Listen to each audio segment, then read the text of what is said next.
رانا ثناءاللہ صاحب، یہ جو آج وزیر اعظم صاحب نے بات کی ہے کہ جو آئین کو مانتا ہے اس کے ساتھ بات چیت ہوگی اور جو آئین کے ساتھ نہیں مانتا اس کے ساتھ بات نہیں ہوگی، بات تو بالکل درست ہے، لیکن اختر مینگل صاحب جو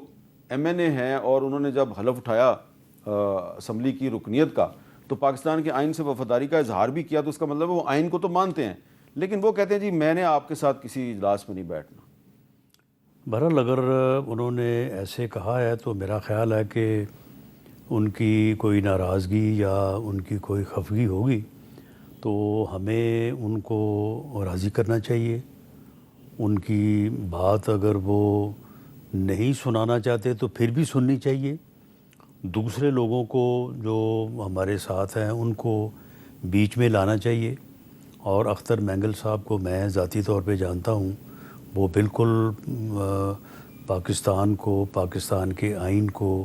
ریاست کو وہ نہ صرف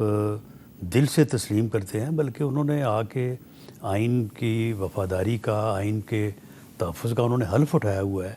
تو ایسے لوگوں کے ساتھ تو ہمیں اپنا تعلق جو ہے، اگر ان کو کوئی ناراضگی وقتی طور پہ پیدا ہوئی ہے، وہ اس سے پہلے ہمارے ساتھ میٹنگز کرتے رہے ہیں، بار بار کرتے رہے ہیں، ہماری میزبانی بھی کرتے رہے ہیں، تو اگر کوئی ایسی بات ہے تو ہمیں اس کو ریزالو کرنا چاہیے، اس میں کوئی دوسری رائے نہیں ہے۔ ثناء اللہ بلوچ صاحب، آپ ہمیشہ یہ کہتے ہیں جی کہ بلوچستان کے مسئلے کا حل بندوق نہیں ہے، ڈائلاگ ہے، مذاکرات کرنے چاہیے، تو جب وزیر اعظم شہباز شریف صاحب نے آج آپ کی پارٹی کے سربراہ اختر مینگل صاحب کو بلایا، مذاکرات کے لیے، ڈائلاگ کے لیے دعوت دی، آئیے ایپیکس کمیٹی کے اجلاس میں بیٹھیے، تو انہوں نے معذرت کر لی، اس کی کیا وجہ ہے؟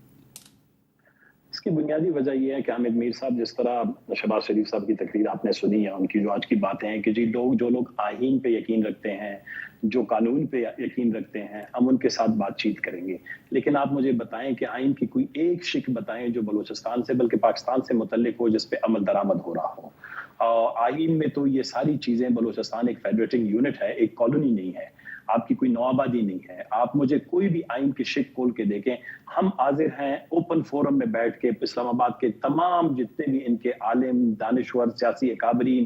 ان کے جتنے بھی سربراہ ہیں، ان کے ساتھ ہم آپ کو بتائیں گے کہ آپ نے آئین کے ایک بھی جو شق ہے جو ہمارے ساتھ وعدے ہوئے ہیں اس پہ آپ نے آج تک عمل درآمد نہیں کیا، نہ آپ نے انسانی حقوق کی ہمارے تحفظ کی ہے، نہ آپ نے ہمارے معاشی، معاشرتی، انتظامی، سیاسی جو ہے حقوق کی آپ نے کبھی بھی جو ہے وہ تحفظ کی، قیمدیانی جو کی گئی ہے کانسٹیٹیوشن میں اس پہ اپنے عمل درآمد نہیں کیا ہے۔ اور یہ ابھی 2023 کے الیکشن، 2024 کے الیکشن تو آپ کے سامنے ہیں، یہ تو آئین کے اندر پارلیمنٹ جو ہے وہ سب سے سپریم باڈی ہے، جس طرح آج پاکستان کو مسائل درپیش ہیں جس میں بلوچستان ایک سب سے بڑا مسئلہ ہے، آج ایک پارلیمنٹ کو بیٹھ کے یہ باتیں کرنی چاہیے تھی، ایپیکس کمیٹی کو نہیں کرنی چاہیے تھی۔ آج پارلیمنٹ بیٹھ کے فیصلہ کرتا کہ ایک فیڈریٹنگ یونٹ گزشتہ 70 سال سے کیوں جل رہا ہے، کیوں ہم نے جو جتنے وعدے، آج میرے خیال شہباز شریف صاحب نے ایک بڑی اچھی بات کی، انہوں نے کہا کہ محمد علی جناح صاحب اور علامہ محمد اقبال صاحب کے جو افکار ہیں ان کے مطابق پاکستان کو ہم نے لے جانا ہے۔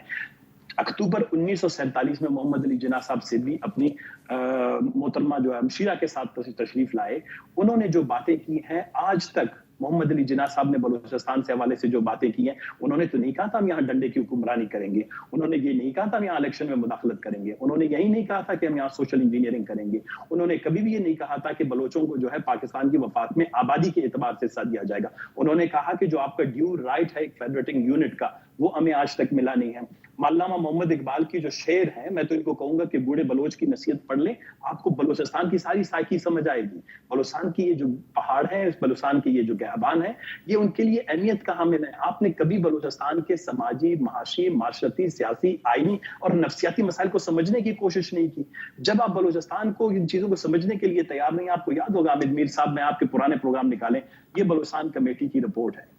میں اس وقت نہ گوگل تھا، نہ اس وقت کتابیں تھی، ہم نے بیٹھ کے 1 سال میں نے محنت کی، اسلام آباد کے پرانے کچروں کی دکانوں سے جو ہے کتابیں نکال کر بلوچستان کے ساتھ ہونے والی زیادتیوں کی جو ہے ایک پوری تفصیل بلوچستان کی جو کرنٹ کمیٹی ایشوز پہ بنا کے رکھا۔ یہ مشاہد حسین صاحب میرے مہربان ہیں، لیکن ہم آرکیٹیکٹ تھے ان تمام مسائل کو رکھنے کے لیے۔ 1955 سے لے کر 1900 یہ 2010 تک بلوچستان کی گیس کی قیمت 23 روپے پر MMBTU ہوئی تھی، وہ ابھی جا کے 70 روپے کی ہے، باقی پاکستان میں 270۔ لیکن یہ ساری باتیں تو بات چیت سے حل ہوں گی نا، یہ ساری باتیں جو آپ کہہ رہے ہیں یہ بات چیت ہوگی تو مسئلہ حل ہوگا نا۔